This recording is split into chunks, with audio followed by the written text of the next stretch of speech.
Thank you, everybody, for joining me today. This is our Earth Day special. It's a chance for me to share some of the knowledge and the wisdom of the people that I get to meet and talk to all the time. So it's super exciting to be able to spread that outside of the holes and walls of inspiration space. And today we've got Laurence McCahill and Dr. Carlos Saba, the founders of the Happy Startup School. I love the doctor part. Like, right? Not a real gotta throw doctor, it in. just in case you have any emergencies in the room. It's really irritating when you mention people on LinkedIn. Yeah. So I get irritated when I have like John Smith, FRSA, I don't know, whatever else they've put on the end of their thing. All I want to say is John, not the rest of it. And now it's Dr. Carlos Saba rather than just Carl. I know, but it's great. It's absolutely great. But these are the founders of the Happy Startup School. And if you don't know the Happy Startup School, you really should. I think for a lot of community builders and designers in the UK in particular, especially if you've been going the last 4 or 5 years, there's a lot that we can thank Carlos and Laurence for, because you guys created the blueprint. You went against the grain at a time when business as usual was business as usual. And in the networking space, I know for me, when I stumbled upon you, what I loved was the idea that relationships were at the heart of what you were doing and fun was at the heart of what you were doing. But it was a place of improvement because it's a school. So it's a school. I was like, yes, this is everything. And I think that I've seen the whole community space and the entrepreneurship space in the UK really evolving now to look like that. But I would imagine it didn't at the start. So that's a good place to start with our conversation on a decade of delight. Hello, guys. Hey, Liana. Thanks for having us on. Was it actually 10 years of delight, Lauren? So we've had 10 years. It's been just upward curve of happiness every day, pure joy. Hockey stick delight, exactly. So tell us, how did this all start? Because you weren't community builders or designers before. You were working in like web design first. Yeah, where do we start? Okay. So day one of delight. I suppose like the best ideas really didn't really start with a plan or I would say even an idea of a business. It was really just a bit of an accident. It was, I think, conversations me and Carlos were having behind the scenes. We were both, like you said, running a web design agency at the time. And we were just getting more and more curious about, I think, people and not just products. We were building a lot of products, but more and more, certainly from my perspective as a designer, I was really getting curious about who were the people behind the venture, like what was driving it for them, what was their story, what vision did they have for this thing, not just like when they were coming to us, we were building their first prototypes and getting their ideas off the ground and getting them online. And in some ways they had a brief and they just wanted us to deliver on the brief, but I think both of us are just curious people and we started to ask really annoying questions that they didn't always have the answers to. And alongside that, I think we both just got obsessed a bit by startups. We'd read the Lean Startup. We got really fascinated about how we can test out ideas.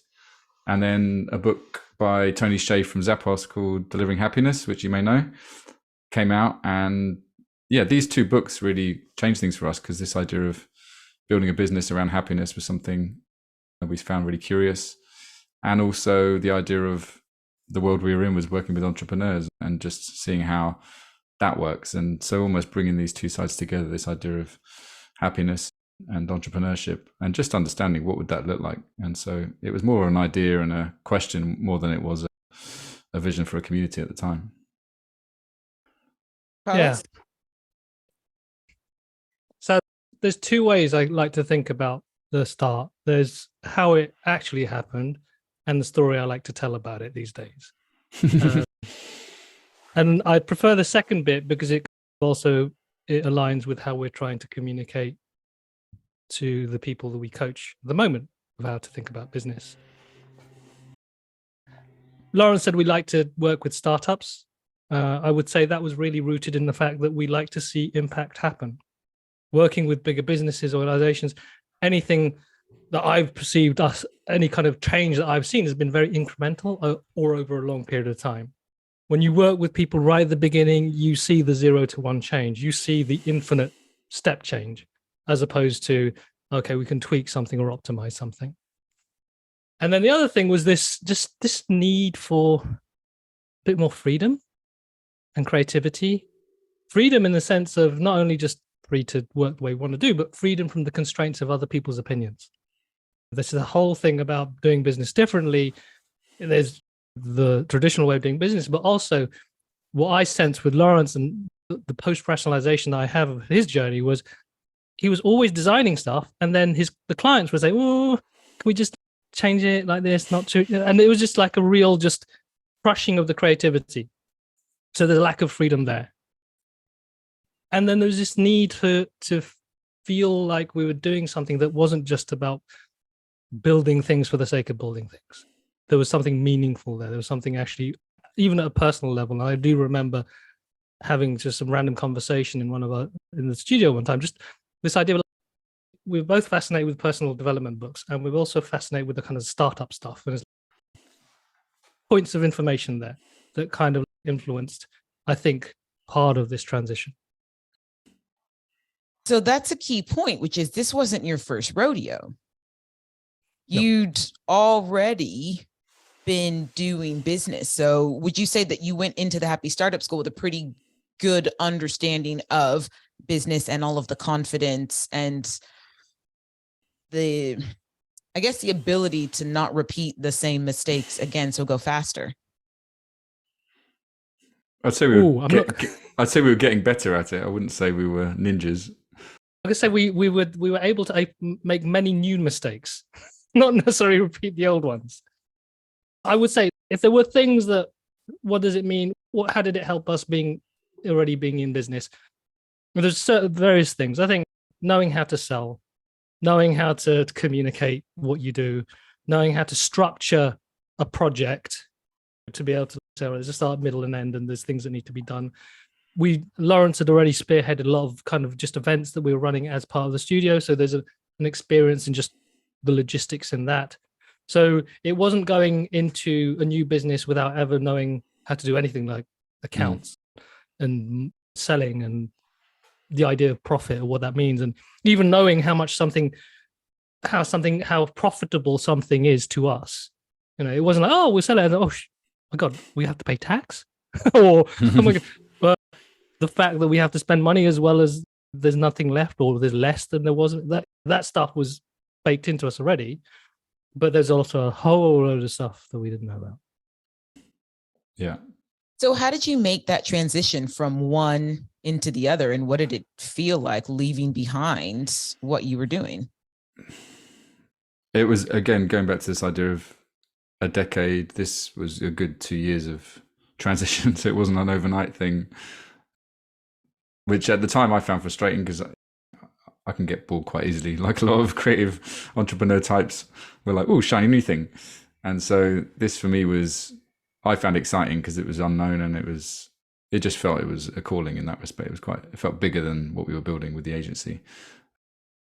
But looking back those 2 years where we transitioned to, not just transition to a new business, shifted thinking, I think, in terms of what it would take to, close an agency and also start this, and to understand what this would look like as a business. From the first idea, to actually closing the agency was a couple of years. But over that time, there was a sense of just building confidence, building a community, even though we didn't really think of it in that way. It was one by one, we were building these relationships, which later became a community. But at the time, it was more building support around us, really. And I think actually when you asked that question about us starting out and, what do we have what do we have now that we didn't have then? I think with the first business, I think we thought we could just do it on our own. Like me and Carlos were both experienced in terms of web design, but we weren't experienced in business. And so when we set up our studio, it was just the two of us, and then we built a small team, but we didn't really ask for help. It was very much, we need to look like we know what we're doing. We need to, like most small businesses, you want to look bigger than you are. We had a postal address in London, I remember. And I think we even hired out some spaces to make it look like when clients come down, look at our office. This is classic business pre-COVID in some ways, trying to look bigger than you are. I think with the Happy Startup School, once we started to put these ideas out there, people just gravitated towards these ideas. And I felt like, certainly me, I was opening myself more up to support and just collaboration and community. And so for me, it was more of a mindset shift than actually logistics. That stuff worked out itself once we'd made that mental shift, I think, for me personally anyway. I think maybe Carlos, it took a little longer to come on that ride. Yeah, I had a slightly different experience, I would say. I went into it kicking and screaming, in terms of there was no, from my perspective, science behind it. There's no solid idea in terms of this is the revenue model, this is the scalable business model, this is how it all ties together. It felt very uncertain and unsure. And I would say, embrace the hustle aspect of it, in the fact that it wasn't possible to just put out a plan and say, just follow these steps and we'll be there, which I would bug Laurence about incessantly and say, what are we doing? How's it going to work? How does this turn into whatever? Nice idea, but then what does that actually mean? What, more than anything, what am I doing? I think was the key thing. Yeah. And I think for most people starting out in business and yourself, and you're the visionary and you have the thing, that's great. And you probably know what you are working towards. When you have people supporting that vision, sometimes it's like, without the clarity of telling them that's what you're doing, it can feel really disorientating. So when you think about, as a founder, you're trying to get support, or even you're trying to get collaboration, having someone who supports you, who has a clear idea of their role, can really be helpful for them. I muddled through because I intrinsically or instinctively knew I couldn't continue in the way I was working before. There were elements of the Happy Startup School at the time that I was attracted to, but I wasn't sure what the business was. And the thing for me that is a contrast between when we started an agency and when we started the Happy Startup School. When I started the agency, I was looking to build a business. When I started the Happy Startup School, I was looking to create a lifestyle. And most people think, oh, lifestyle business, that's not real business. I think whatever business you create, you will have a lifestyle as a result of it. It just depends how conscious you are in choosing that lifestyle. So for me, the business needed to fit around the lifestyle, but this was very intuitive, instinctive at the time. I didn't know what that meant. I just knew what I didn't want. And I knew that the Happy Startup School could be a vehicle for me to live the way I want to live. It's just I wasn't sure how to make the repeated revenues and what it meant to be sustainable. And sorry, quickly to say, and looking back, I could have handled that so much better with the knowledge I do now of it's easy with hindsight, isn't it, what this could become, but also just knowing how me and Carlos operate completely differently in terms of how we approach risk and new ideas. And so now if I've got an idea, I'll have to sell it to Carlos. I'll have to give a good argument for why. And I've realized that Carlos is an academic by heart. So he likes the rationale behind something, whereas I just have generally blind faith, which isn't always rewarded. And in some ways, Carlos followed my faith at the beginning, but it took time to build the rationale rather than, at least here's a plan. Even if this isn't the plan that works, it's a plan to give some confidence that there is something here other than just a little idea that's going to bear fruit later. And that tension between I suppose the dreamer and the doer, not to say that, Laurence, you're not a doer. It's those two sides of it. And I was having a conversation earlier today around this concept of the lifestyle business and why it's seen to be such a bad thing. And I really resonate with this idea that, yeah, any business you have is going to have a lifestyle attached to it. That's just life. And I think having something that is sustainable and really fills you is the kind of business we all want. That's the kind of business that's more sustainable for the planet, because the reality is business has an environmental cost.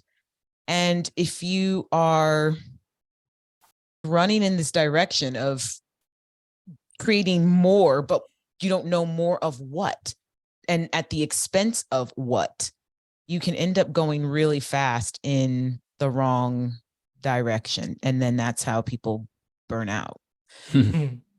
So it's year 2 And now you've closed the agency. What do your kind of 3 to 5 look like? Because that's when things start getting tricky. I say that as someone in year 5. I'm like, kindergarten's not that fun. Growing pains. Facts. Actually, linked to your point just now about the sustainability of any entrepreneurial venture, I think it's also the energy you bring to it as well. So if you're in the hustle mode and you're in a rush to get everything done, then you're just going to bring that energy to you and your team. You're probably going to need more fulfillment outside of that. And everything's going to be about convenience. And from my experience too, when I slow down more, I tend to consume less or feel less pressure to fill the time I do have outside of work with fun. Which kind of links to maybe our, I suppose, bumpy, I don't know for what year it was, because in some ways we started for 2 years as a part-time business and then transitioned to the full-time. I'd say it was probably about 4 years ago where I felt like we were still on the search for a business model, and we're saying yes to everything because we weren't quite sure what would work. And because I think we built our reputation on events were the thing that we could sell, that we knew how to sell. But the trouble with that is the profit margins are really small if you want it to be a great event, which we did. So we'd have our budgets for the event and then just go, oh, wouldn't it be cool to do that? Or wouldn't it be cool to do that? Or wouldn't it be cool to go to India and run a retreat and then come back penniless, but having a great experience and lots of new friends. So I think after a year or two of an event every few months, as well as trying to run an online community and do online courses, I think we had reached a point, I wouldn't say it was burnout, but certainly overwhelmed, where we thought, we can't do that again. We can't have a year like that again. And so that led us to creating our flagship program now, which is Vision 2020, which has just given us a bit of breathing space, really, which I think we were always searching for. And to be honest, we couldn't really have created it 5 years before because we didn't have the knowledge and the experience than we did when it launched. So it was one of those, of course we should be doing this, and why don't we do this 5 years before? But yeah, its timing wasn't right. Yeah, I would say it was probably about 2018 when I certainly felt like the hump of the honeymoon period was over, and it was starting to feel, I wouldn't say harder, but just it should feel easier by now was probably the feeling.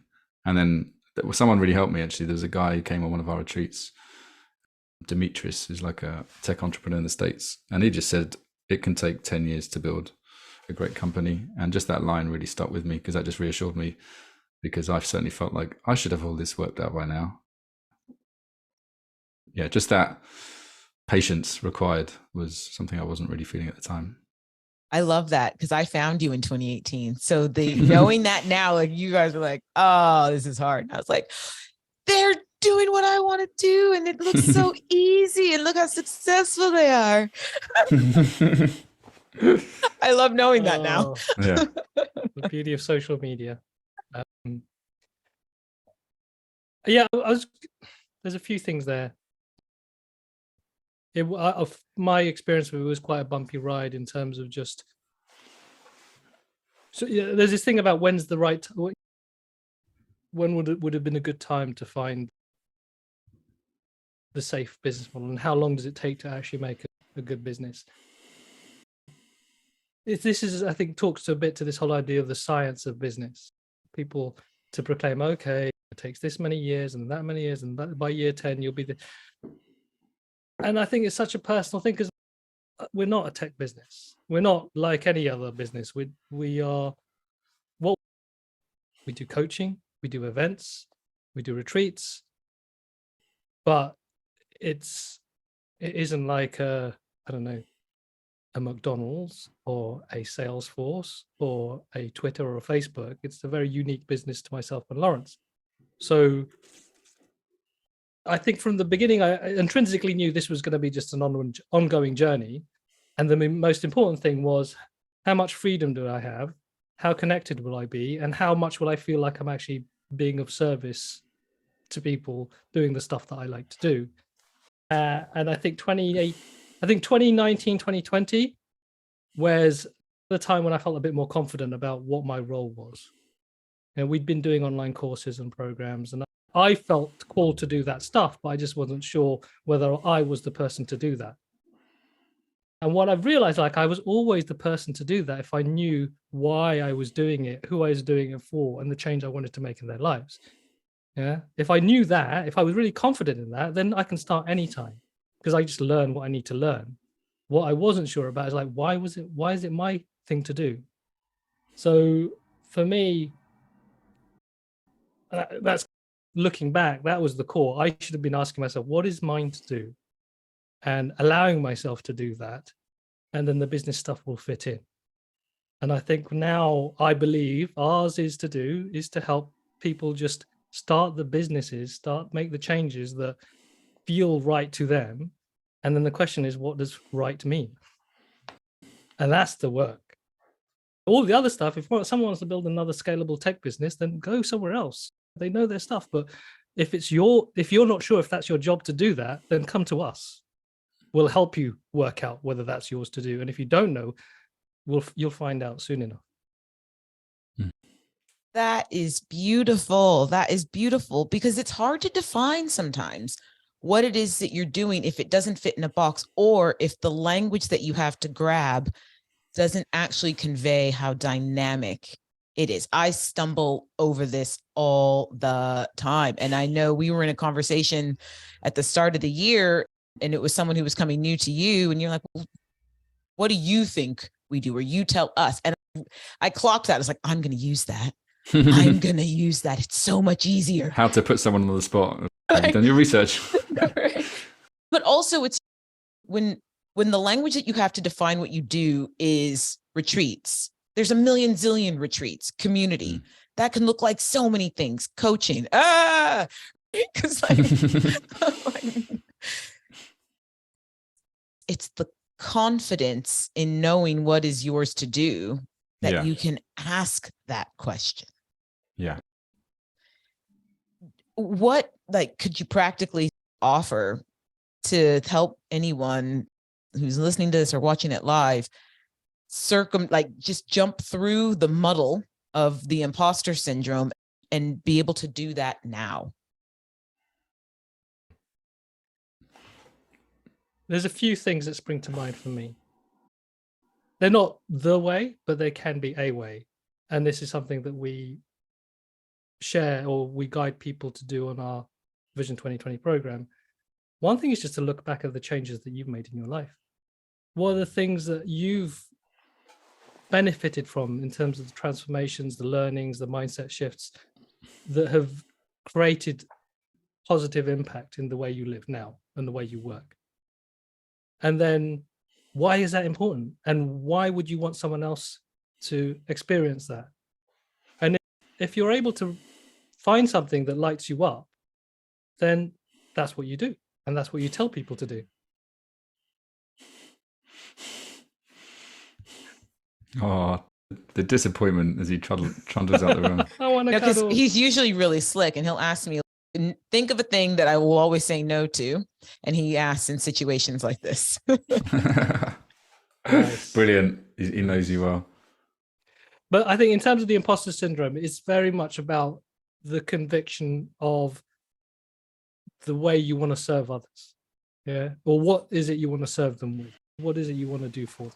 And if you're really passionate about that, and you feel that you understand that, and you think that's something that's really important, even if you don't know all the skills, then that's something you will learn. It's just that you can honestly say, stand in front of someone, hand on heart, I want to help you with this. And you'll learn along the way. And then after the third or fourth person, you will know everything you need to know to help other people like that person. I think there's another thing, which is, like, there is no person on this planet who hasn't suffered from imposter syndrome or doesn't suffer from it. They might just be better at hiding it than other people. So I think knowing that, I certainly found empowering. I think the other point is just, in some ways, having an idea of who to stop listening to in some ways, like what to dial down, because I think we can all be swayed by the voices, and particularly negative voices of others. And even though we might not know exactly who we want to serve or who we want to talk to, sometimes the loudest voices can actually give us the most, stick in our heads the most, even if they're not the most helpful. we find this with a lot of people we work with. There's a fear of visibility. There's a fear of putting our heart on the line. There's a fear of saying what we really want and getting shot down or getting a negative comment or the trolls come out. But then when people just put a little thing out there that's a little bit more courageous or vulnerable, and then getting that little bit of feedback back, a comment or a nice message, and then that just shows that they're on the right path, then they can dial the noise down a bit on the other stuff. So I think there's something there about just knowing who you're talking to, really. And it might be a tiny proportion of the population out there, but that's the work to do as well. Linked to Carlos's idea of this story of your past, what's led you to where you are today, but what might lead you to where you want to go in the future, and who do you want to go on that journey with? That's the work to do, I think. Yep. That's one of the things that we focus on. What are your strengths? First, it's create a not to-do list. It's really difficult when someone says, well, what do you want to do? Oh my God, I don't know. So many options. What don't you want to do? And then literally pick from what's left. Makes it a lot easier. Like, or so also, much easier. Who would you hate to work with?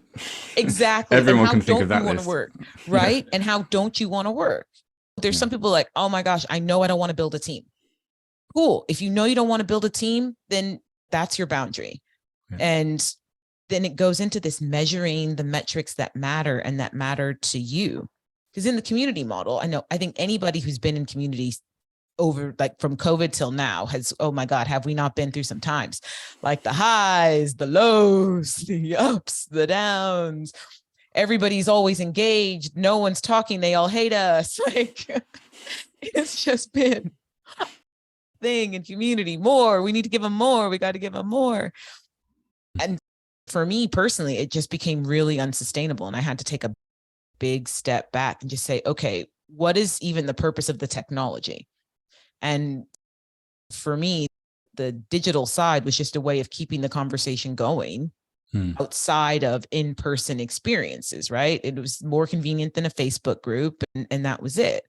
And then as we started to evolve and I started to think about the role that the platform plays and everything else, this is a place of people like doing things and working. So maybe what I shouldn't be measuring is how chatty it is, and instead measure how helpful it is. So the only thing I measure is the ask for help channel. I'm like, no unanswered questions. That's the measure of success, right? Anything else is a nice to have because it's a place where people have a different type of asynchronous relationship, almost more like colleagues than a networking place. So all of that to say, with community and everything that you all know, how do you measure the metrics that matter? What are they for you? Ooh, that's a good one. Whether we can pay ourselves? Facts. That's the other one. Yeah. Do we still have a job? I'd say it's a bit different for all the different things we do. I think more than anything, from a sort of participant perspective, whether it's in one of the events or the program, I think it's more of a feeling than it is about an outcome, which is a weird one to measure, a hard one to measure. But I think that's almost where we're getting people to, is almost a bit linked to your talk last year at summer camp, the idea of just feeling inspired, feeling full of energy versus feeling there's a lack of hope and apathy. And that for me is the biggest shift we can give people, I think, because I think with that fuel, you can do anything. We can teach people tools and methods and connect them with the right people. But ultimately, if they're feeling like they want to do something with what they've got, then that's success. And again, giving them access to others who are on that path as well. So ideally, you meet at least one person that you feel like you can go on that journey with to support each other. Ideally more, but building those deep bonds that, you know, become friends that you didn't necessarily look for, but you found through the community. That's where I get my buzz, certainly when I hear these collaborations and friendships happen that, yeah, wouldn't have happened if we hadn't done what we did.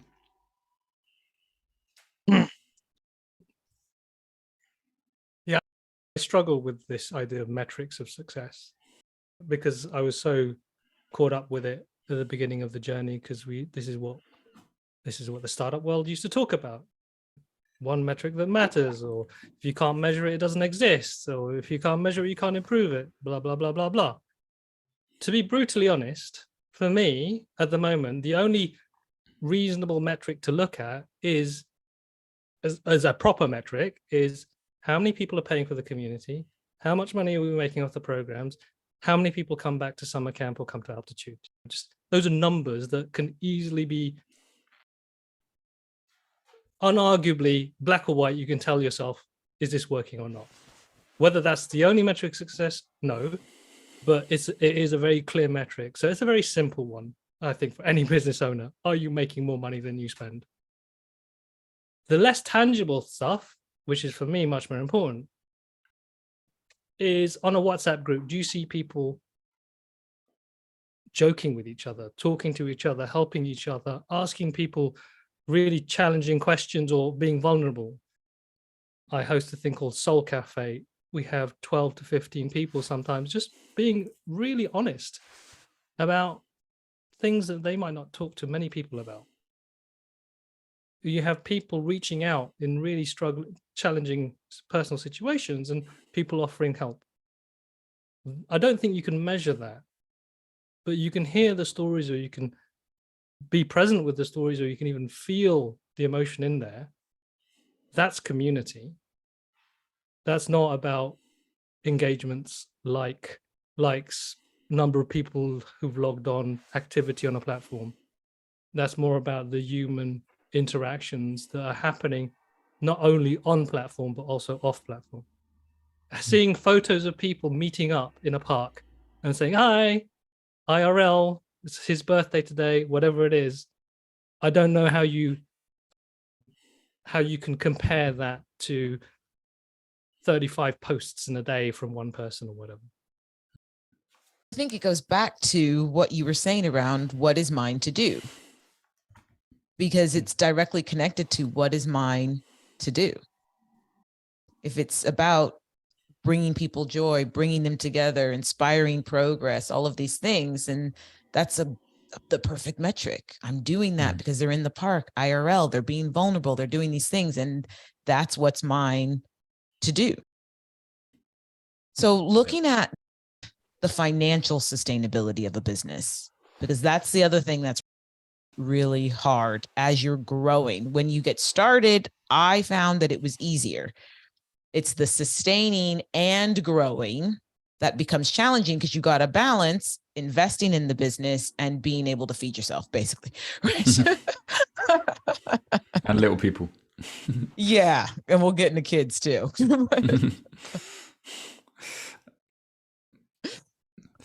Yeah, like we said, there was the first few, I wouldn't say it was easy at the beginning, but we had a bit of a runway from some money we put aside when we closed the agency. So we knew it would take a time to build this. But yeah, that didn't last that long. I think, put it this way, there's something I certainly found, it really focuses your mind when money's running out. You can see it as anxiety inducing and limiting creativity. But actually, I found, for me anyway, I found it the most focused time, because it's like, we need to make money now. And so we need to get our shit together. And so I don't think Vision 2020 would have happened if we had millions in the bank and a big sort of sugar daddy paying for us to do what we do. I think there was a need there to make this sustainable, and actually to turn all of our knowledge and experience into something that we can just repeat and build upon and deepen as well. So yeah, that's become our bread and butter now, I would say, and everything else revolves around that, rather than summer camp, which is, I think, what a lot of people know us for, and we love it to bits. But yeah, it's not the business. It's our AGM on a farm, someone called it. Oh, I like that. Can I just, what was the question specifically? Or so the question is around how do you make it financially viable? How do you balance all of that out when it comes to the fact that you just have to make money? So you've got all the things you want to do. You've got what is mine to do, but you have to make it financially sustainable. And that's not the easiest thing to do after you get going, because you have to invest in it and you've got to take money out of it and you have to grow it. And when you're a small team of people, it's a whole lot of jobs. Yeah. Okay. So the way I look at this, and I'm going to thank one of our mentors, Alan Wick, around this, is that for me, a key thing is like, how much money do you need? because you're never going to know whether it's going to be sustainable if you don't know how much you're spending. Having a number, as hard as it may be, but there's going to be at some point you're going to say, right, if I'm going to pay the mortgage, eat, go on holiday, blah, blah, all these things, I'm going to need X amount of money. Cool. Spread that over 12 months. That's my monthly salary. Okay, I need to be making at least twice that if I'm going to factor in tax and all the other stuff. So that's just to get a number there. Then there's how much do I want to work? Because as much as you can look at all your projects, events, coaching, whatever, and you can break it down of like, how much money do I spend, do I get, and then how much time did I work on it? And if you end up earning £2.50 an hour, that might not be sustainable. So it's then thinking about, okay, how does this work out in terms of effort versus reward? Because, and that isn't just about the thing that you make or the service you provide, it's just who you provide it for. Because some people will pay more money for the same thing than others. And that's part of the whole broader idea of business around positioning and marketing and selling and pricing, all this stuff, which you only learn by doing and working it out on the way. And this is part of the interesting thing for me is you may start off saying, I want to serve these people and I want to help these people because I love I'm mission driven and purpose driven. And unfortunately, they can't pay. Like us at the beginning, we want to help loads of startups, really early stage startups, but they have not a penny to, not only do they not necessarily have a penny to their name, they also, any penny they have has to be spent on the business and they have to justify it. They can't necessarily spend it on training or coaching or whatever, or going on an event. So there is a part of this, which is, I think it's not, there's no simple solution, but some core things are like, how much do I need? How much do I want at the very beginning? And then who can I work with the stuff I want to do? Who's going to pay me enough to do that? And what we found, like Laurence was saying, with events, we are very, I'm going to say not lucky, skillful, lucky. We don't lose on events. Thankfully, one of the things that kept us going was our events and retreats. And that's because I think of how we've run a business before. We were very tight, as in conscientious about the money, not just spending stuff for spending's sake.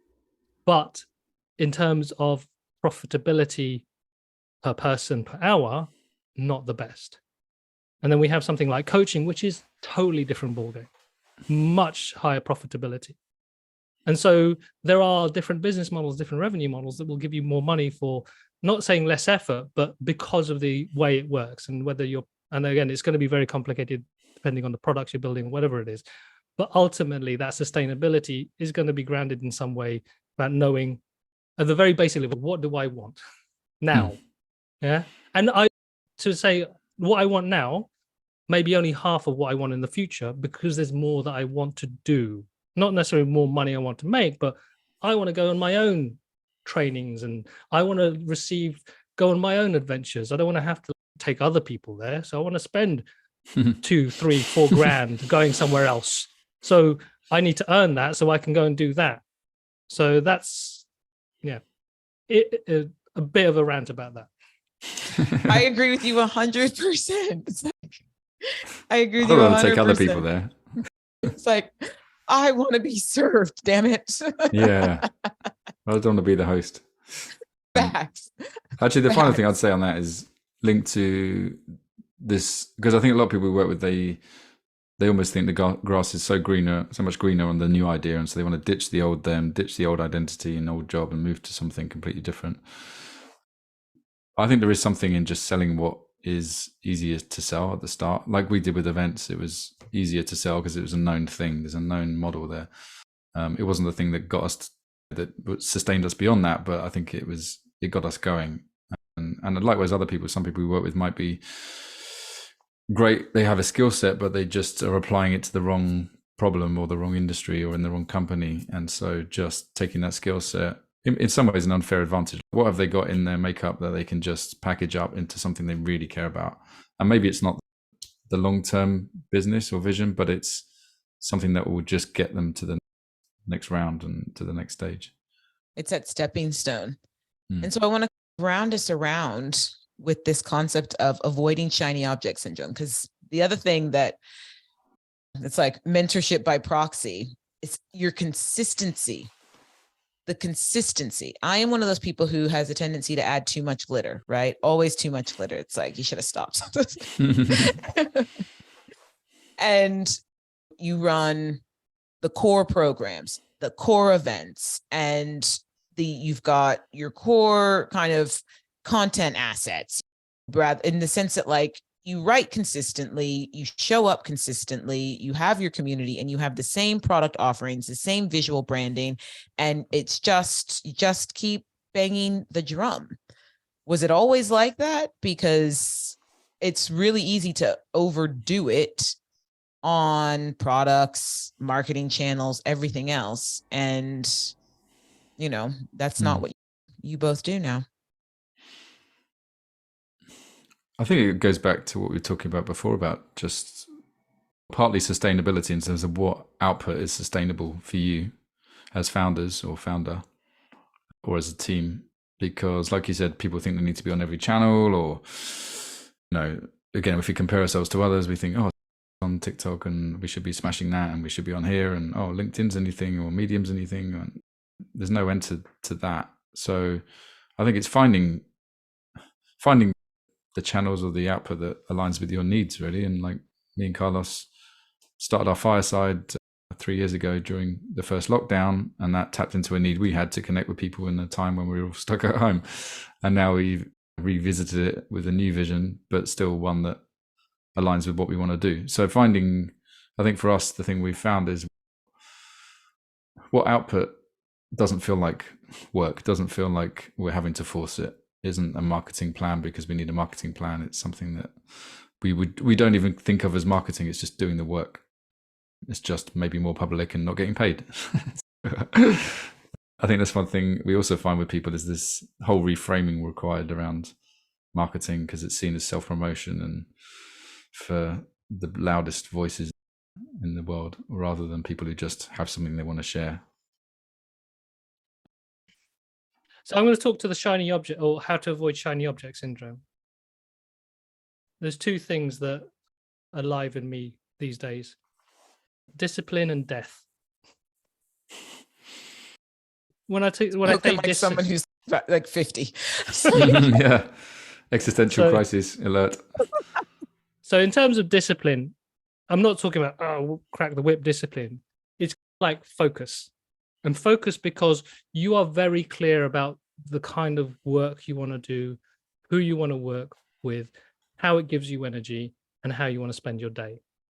Yeah. And when I feel that when you got quite a clear intention of how all of that works, it's easier to say no to stuff that doesn't really fit into that. And to really, for me now, it's about depth rather than diversity. It's about how can I get more, and this is the discipline for me because I come from a martial arts background.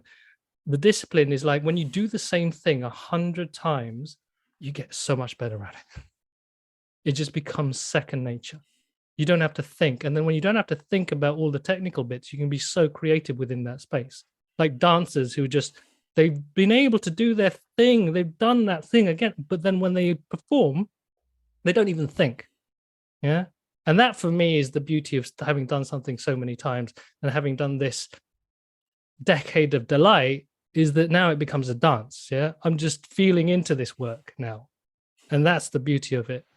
With the death bit is that there's only so much time in our lives. Yeah. So how much time do you want to spend looking around as opposed to doing this? And that means saying no to so many things. And we're going to be talking to Oliver Berkman tomorrow, author of 4,000 Weeks. And his whole idea is, how do you practice JOMO? The joy of missing the fuck out of everything else and just really concentrating on this set of things that are really giving you delight. That's the work as well, ironically. And this is the work that we're passionate about. It's like, what is this set of stuff that you really want to do, that you're called to do, that you are here to do, that is yours to do? And then just do it until your 4,000 weeks are over. Yes, as a dancer, 100%. Like you just, it's like these micro steps, but you got to just keep doing the same thing. And even professionals, you go to the bar, you start every class at the bar in the same way you did when you were 5. Every class, tendu, fouette. It doesn't change. And there was this dancer who said, when I miss one class, I see it. When I miss 2 classes, my teacher sees it. And when I miss 3 classes, the audience sees it. When you're taking 4 or 5 classes a day, doesn't take a lot to get you off of your game. And that's like really key. So I want to bring us to a close because we're almost at the hour. And so my last question to you both would be, knowing what you know now, what is one thing that you wish you would have done differently? When we started out, you mean? Or just over the last when you decade? started out, from year 1 to today, what's one thing you did differently? Oh, I've got so many. One. For me, there's something about having more confidence in my intuition in terms of relationships, I would say. If something didn't feel right with a client, like just walking away, or so much time wasted in meetings with maybe the wrong people.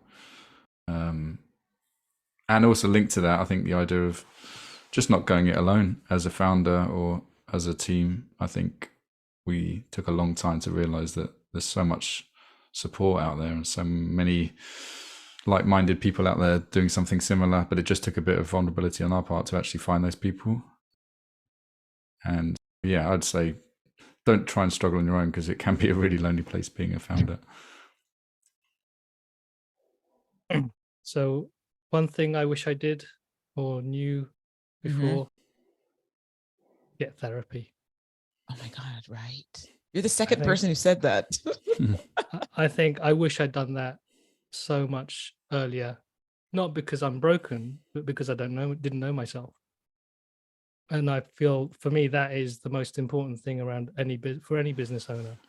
I think the more you know yourself, the less likely you're going to do more than you need to do, which ties into your whole sustainability, not only of the business, but of the planet and of your relationships. And I think the biggest problem with a lot of founders, and especially the ones in the tabloids, is they just don't know themselves. And they're doing things that just seem to be triggered from somewhere else. Yes. And that goes to what Laurence was saying about the intuition, because you can't see your intuition if you don't know who you are, and you can't see what you're seeing. It's the imposter syndrome. It's a rejection sensitivity. It's all of those things, the things you take way too hard. So you should just let them fly. All of that. Oh my gosh, I love it. So when does Vision 2020 start, and when is Altitude? I think Altitude, there's only one space left, huh? 2 might be gone now. A Liana size shape place. I know. Day. And my June trip got canceled. Ooh. I know. My husband's not on LinkedIn, but my plan was to talk to him. Okay. Let's talk part 2 next week. Vision 2020 is we're in the, what are we? I've lost track of cohort. 7th. No, we're on the 7th cohort now. The 8th one starts in October, the month after summer camp, which happens in September, and we have Altitude in June. So yeah, thehappystartupschool.com has all the gubbins. And summer camp in September, and you don't want to miss that. It was so much fun. On the way home, I had to pull over because I thought I was having a heart attack. Yeah, Flores does tell people as they're driving home to be careful on the way home, because you're not in dreamland now. If you've never been to summer camp and you've never, if you're in a job right now or in a business and you're finding it really hard in terms of like, why am I doing this thing, or am I really supposed to be doing this thing, and you're just feeling a little bit isolated in terms of thinking about what's important to you, you'll step into summer camp and you'll feel like you've come home, and you will feel like, okay, there's some people here who get me, and then you'll be able to go back and then make some better decisions about what you want to do and how you want to behave, which doesn't mean leaving your work. It just means I'm going to interact with this world a bit differently. Totally. And you get like a weird kind of, I don't know, subconscious tattoo, and you take it with you everywhere, like this glitter stamp that only you and other summer campers can see. Like, it's amazing. The Care Bear It's stare. amazing. It is amazing. Thank you both so much for your time. We'll speak to you soon. Cheers, Thank Liana. you. Take care. Take care, everyone. Ciao. Bye-bye. Take care.